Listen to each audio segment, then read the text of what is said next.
billahi minash shaitanir rajim. Bismillahir rahmanir rahim.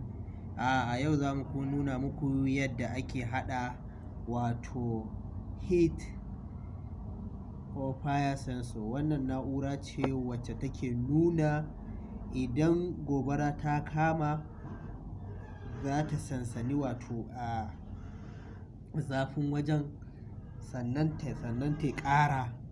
Wannan da kuke gani ita ce na'urar. So kamar yadda muka sha faɗa a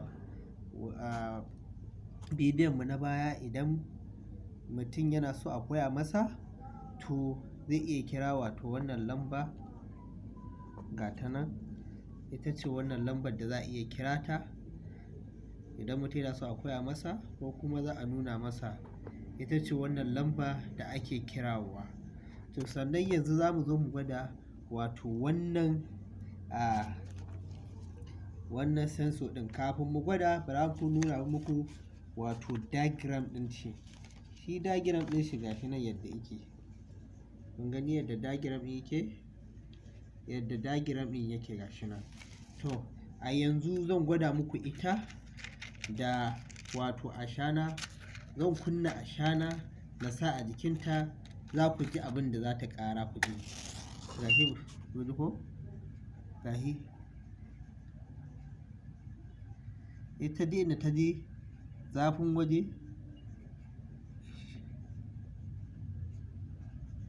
yawwa shine za ta ƙara. Da zarar ta je a zafin waje shine take yin ƙara. Da zarar ta ji zafin abu, ko kuma zafin abu shine take yin ko gani ko?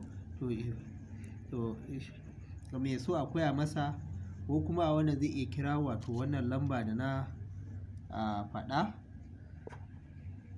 ita ce 0808 01217.